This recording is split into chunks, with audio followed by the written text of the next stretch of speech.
Hi friends, അപ്പോൾ കഴിഞ്ഞ വീഡിയോയിൽ ഡ്രസ്സ് എടുക്കാൻ പോയിട്ട് എനിക്ക് ഡ്രസ്സൊന്നും കിട്ടിയിട്ടില്ല. അപ്പോൾ അതുകൊണ്ട് നമ്മൾ ഇന്ന് അത്യാവശ്യമായതുകൊണ്ട് ഇന്ന് കുറച്ച് ഡ്രസ്സ് നോക്കാമെന്ന് വെച്ചിട്ട് വേറൊരു സ്ഥലത്ത് പോവാണ്. അപ്പോൾ അതിൻ്റെ കുറച്ച് വീഡിയോസും കാര്യങ്ങളാണ്. അപ്പോൾ ഈ കുട്ടൻ ഓൾറെഡി റെഡി ആയിട്ട് നിൽക്കുന്നത്. എന്നെപ്പോലെയുള്ള സ്വഭാവം നിങ്ങൾക്കുണ്ടോയെന്ന് പറഞ്ഞായിരുന്നു കേട്ടോ. എനിക്കൊരു സ്വഭാവമുണ്ട്. ഞാനൊരു ഡ്രസ്സ് എടുക്കാൻ അല്ലെങ്കിൽ ഒരു ചപ്പൽ എടുക്കാനായിരിക്കും പോകുന്നുണ്ടാവുക. എന്നാലും ആ ഒരു ഷോപ്പ് മൊത്തം അരിച്ച് പറക്കിയിട്ട് അതിൻ്റെ അപ്പുറമുള്ള ഷോപ്പുകളൊക്കെ അരിച്ച് പറക്കിയിട്ടായിരിക്കും ഞാൻ ഒരു ഡ്രസ്സ് എടുക്കുക. അങ്ങനെ അത് ബില്ല് ചെയ്ത് വീട്ടിലെത്തുമ്പോഴേക്കും എന്തെങ്കിലും അതിന് പ്രശ്നം കണ്ട് എനിക്കത് റിട്ടേൺ ചെയ്യേണ്ടി വരും. അങ്ങനെ റിട്ടേൺ ചെയ്യാൻ പോയാലോ ആ ഷോപ്പിൽ ഓൾറെഡി അരിച്ച് പറക്കിയിട്ടാണ് ഒരു ഡ്രസ്സ് എടുത്തത്. ഇനി എനിക്കൊന്നും ഇഷ്ടപ്പെട്ടത് ഉണ്ടാവില്ല, അവരോട് റീഫണ്ട് ചെയ്യുകയില്ല, അവസാനം വേറെ എന്തെങ്കിലും ഡ്രസ്സ് എടുത്തിട്ട് വരേണ്ടി വരും. എനിക്ക് എപ്പോഴും സംഭവിക്കുന്ന ഒരു കാര്യമായിട്ട് ഇത്. അതുകൊണ്ട് തന്നെ ഞാനിപ്പോൾ കുറേ കാലമായിട്ട് ഓൺലൈൻ ഷോപ്പിംഗ് തന്നെയാണ് ചെയ്യാറ്. അതാകുമ്പോൾ നമുക്ക് റീഫണ്ടും കിട്ടും, എക്സ്ചേഞ്ചും ചെയ്യാം, സംഭവം ഈസിയാണല്ലോ.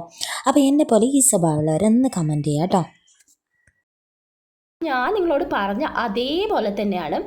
വലിയതായിട്ട് ഡ്രസ്സൊന്നും കിട്ടിയിട്ടില്ല, എന്നാലും ഞാൻ ഒരു ഡ്രസ്സ് ഒപ്പിച്ചെടുത്തിട്ടുണ്ട് കേട്ടോ. അപ്പോൾ അത്രയ്ക്കുള്ള ഇന്നത്തെ വീഡിയോ. അപ്പോൾ എല്ലാവർക്കും ഇഷ്ടമാണെന്ന് വിചാരിക്കുന്നു. Tata, bye bye.